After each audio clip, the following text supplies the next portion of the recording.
Hello दोस्तों, स्वागत है आपका रित्ताज एम्पायर में। दोस्तों, हम लोग यूजीसी नेट जेआरएफ के प्रश्न पत्र 1 के chapter wise previous year questions cover कर रहे थे। तो दोस्तों, अगर ये वीडियो आप लोग पहली बार देख रहे हैं तो हम लोग इसके पहले एक प्लेलिस्ट कवर कर चुके हैं जिसमें हम लोगों ने इसका वॉल्यूम फर्स्ट यानी कि इसकी 2 बुक्स हैं, वॉल्यूम फर्स्ट और वॉल्यूम सेकेंड।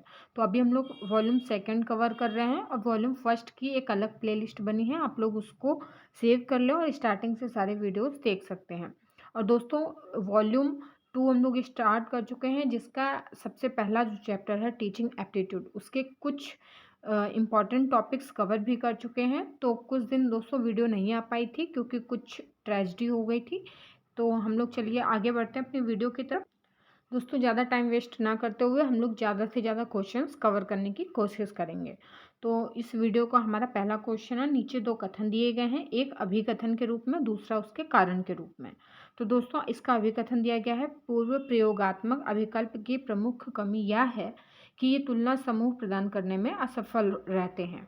और दोस्तों, इसका कारण दिया गया है, सुमेलन या मैचिंग और यादृच्छिक दत्त कार्य के माध्यम से समतुल्यता प्राप्त की जा सकती है। दोस्तों, इसका सी ऑप्शन सही हो जाएगा। ए सत्य है परंतु आर असत्य है। पूर्व प्रयोगात्मक अभिकल्प के प्रमुख कमी यह है कि ये तुलना समूह प्रदान करने में असफल रहते हैं। यह अभिकथन सत्य है परंतु इसके लिए दिया गया कारण इसकी सही व्याख्या नहीं करता है। हमारा अगला क्वेश्चन है दोस्तों, इसमें भी 2 कथन दिए गए हैं, एक उसका अभिकथन है, दूसरा उसका कारण है। तो सबसे पहले अभिकथन पढ़ लेते हैं। व्यक्ति अध्ययन विधि में शोधकर्ता प्रतिभागियों की सीमित संख्या से विस्तृत जानकारी प्राप्त करते हैं। और इसका कारण दिया गया है, व्यक्ति अध्ययन शोध पर आधारित निष्कर्ष का प्रयोग या उपयोग परिवर्तित अध्ययनों के लिए शोध प्राकल्पना प्रश्न तैयार करने के लिए किया जा सकता है। तो दोस्तों, इसका सही ऑप्शन हो जाएगा ऑप्शन बी, यानी कि ए और आर दोनों सत्य हैं परंतु आर ए की सही व्याख्या नहीं है। चलिए इसकी पूरी व्याख्या देख लेते हैं। व्यक्ति अध्ययन विधि में शोधकर्ता प्रतिभागियों की सीमित संख्या से विस्तृत जानकारी प्राप्त करते हैं, जो कि सत्य है, लेकिन अभिकथन का कारण इसकी सही व्याख्या नहीं करता है। अगला क्वेश्चन है, स्वतंत्र परिमार्जक और आश्रित चरों के मध्य नियंत्रण द्वारा कारणात्मक संबंध स्थापित करने पर केंद्रित शोध पद्धति कहलाती है। तो दोस्तों, इसका डी ऑप्शन सही हो जाएगा, प्रयोगात्मक पद्धति। प्रयोगात्मक अनुसंधान पद्धति स्वतंत्र परिमार्जक और आश्रित चरों के मध्य नियंत्रण द्वारा कारणात्मक संबंध स्थापित करता है। यह अनुसंधान कारण और प्रभाव संबंध को उजागर करता है।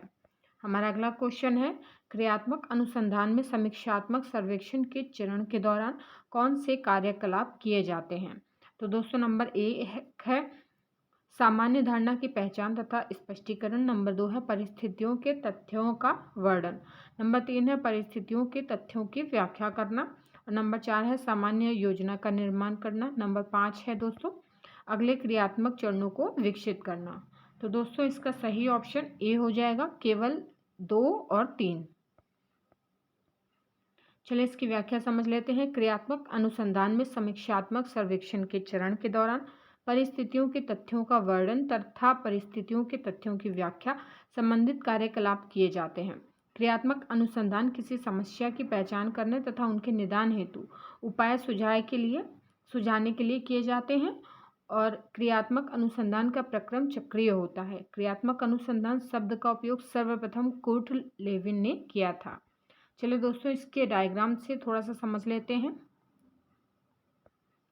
हमारा अगला क्वेश्चन है, निम्नलिखित में से कौन सी विशेषताएं शोध में आश्रित चर का सर्वोत्तम वर्णन करती हैं। नंबर 1 है, यह कारण कार्य संबंध में कारक है, नंबर 2 है यह कारण कार्य संबंध में प्रभाव है, नंबर 3 है दोस्तों वह स्थिति या विशेषता है जिसमें प्रयोगात्मक अध्ययन में हेरफेर किया जा सकता है या किया जाता है, नंबर 4 है यह वह चर है जिसे नियंत्रण में रखा गया है, नंबर 5 है यह एक प्रकार का अनुक्रिया चर है।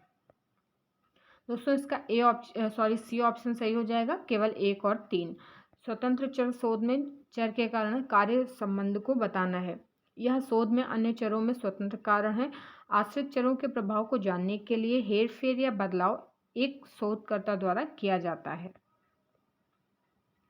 हमारा अगला क्वेश्चन है, क्रियात्मक अनुसंधान पर आधारित अध्ययन करने के लिए निम्नलिखित में से कौन सही क्रम को दर्शाता है?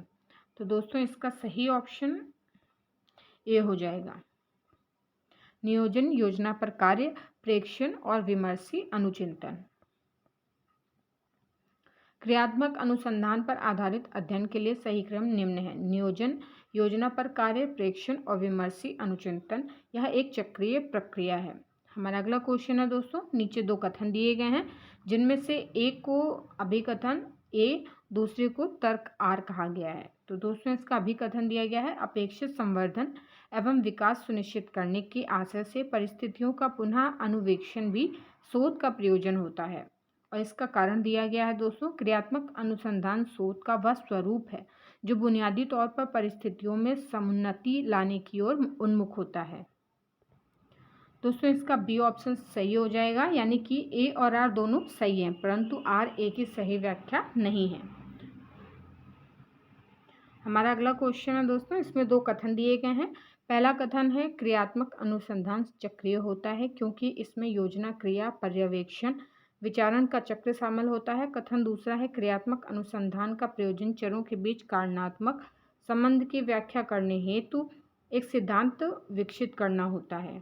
तो दोस्तों इसका सही ऑप्शन सी हो जाएगा। कथन पहला सही है किंतु कथन दूसरा सही नहीं है।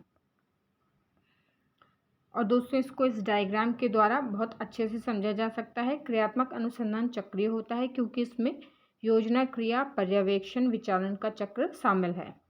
ये आप चक्र देख सकते हैं। क्रियात्मक अनुसंधान का मुख्य उद्देश्य तात्कालिक समस्याओं का निवारण खोजना है। जिस समस्या का समाधान प्रगति में है उसकी चिंतनशील समीक्षा करना है। हमारा अगला क्वेश्चन है, निम्नलिखित में से कौन सी शोध प्रक्रिया पराविधेयतात्मक उपागम के अंतर्गत आती है? तो नंबर 1 है मानकीय सर्वेक्षण, बी है प्रयोगमूलक अध्ययन, सी है नृजातीय वर्णन संबंधी अध्ययन और दोस्तों डी है कार्योत्तर अध्ययन। तो इसका सी ऑप्शन सही हो जाएगा, नृजातीय वर्णन संबंधी अध्ययन।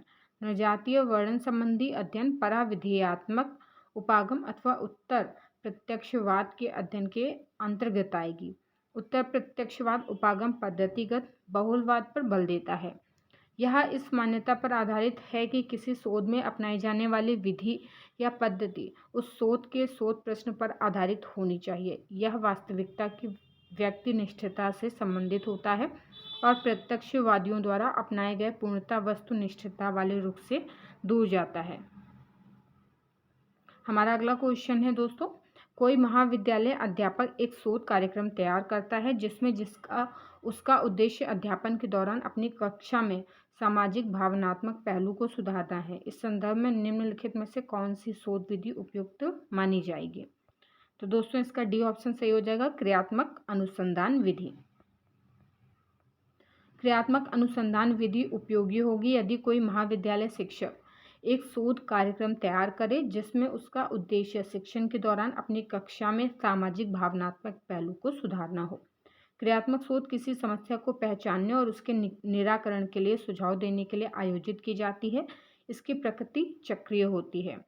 दोस्तों ये इसका डायग्राम है, नियोजन, चिंतन, क्रियान्वयन और पर्यवेक्षण। हमारा अगला क्वेश्चन है, कोई शिक्षक स्किनर के प्रबलन सिद्धांत पर आधारित शिक्षण अधिगम सत्र अवधि में प्रशंसा और प्रोत्साहन का प्रभाव ज्ञात करने का प्रस्ताव करता है। यह किस प्रकार के अनुसंधान से संबंधित होगा? तो इसका डी ऑप्शन सही हो जाएगा, अनुप्रयुक्त अनुसंधान।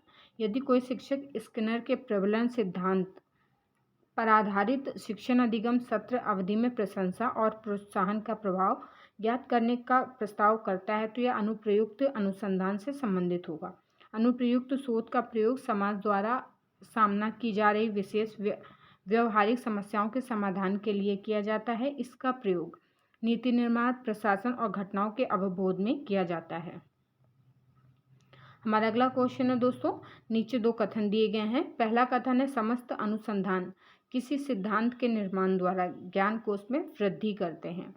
कथन दूसरा है, क्रियात्मक अनुसंधान का ध्यान मूल रूप से प्रचलित परिपाटियों को उन्नत बनाने पर केंद्रित होता है।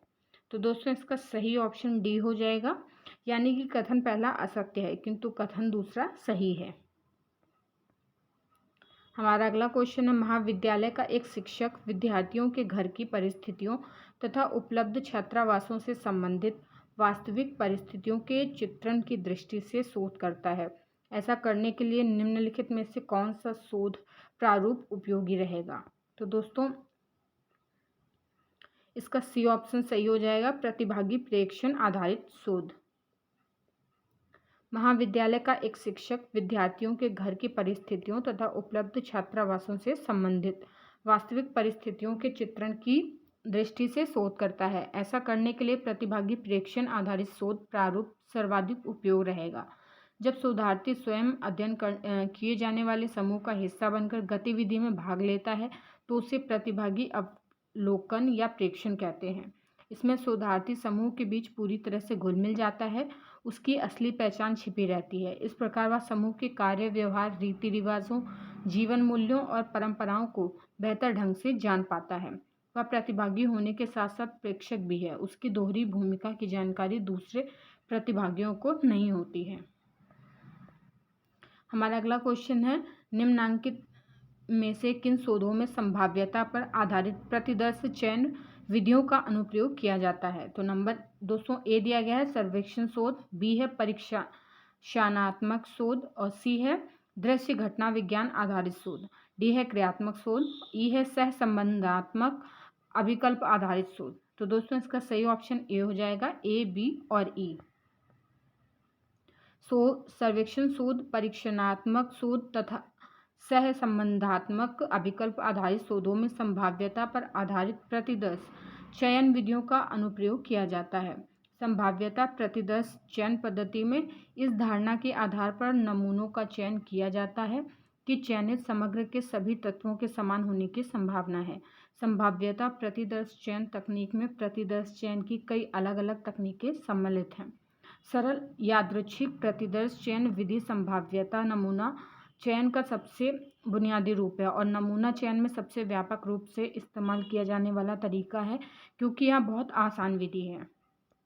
अगला क्वेश्चन है दोस्तों, निम्नांकित में से किन शोध विधियों में अनुभविक आगमनात्मक प्रतिमान का अनुप्रयोग किया जाता है? ए है नृजातीय विज्ञान अध्ययन, बी है व्यष्टि अध्ययन विज्ञान, सी है कार्योत्तर विधि और डी है वृत्तांतपरक विधि, ई है प्रयोगात्मक विधि। तो दोस्तों इसका सही ऑप्शन सी हो जाएगा, ए, बी और डी।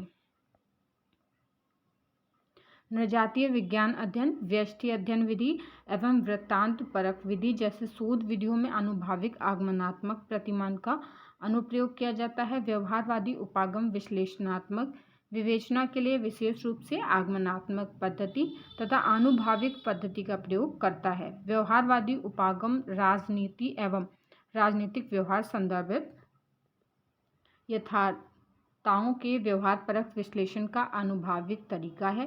व्यवहारवाद के प्रकृति मुख्यतः अनुभाविक एवं क्रियात्मक दोनों है, जिसमें व्यक्तिनिष्ठ मूल्यों, कल्पनाओं एवं आदर्शों के लिए जगह नहीं होती है। दोस्तों आज की वीडियो में इतने ही क्वेश्चन रहेंगे। इसकी नेक्स्ट वीडियो में हम लोग आगे के क्वेश्चंस जल्दी कवर करने की कोशिश करेंगे।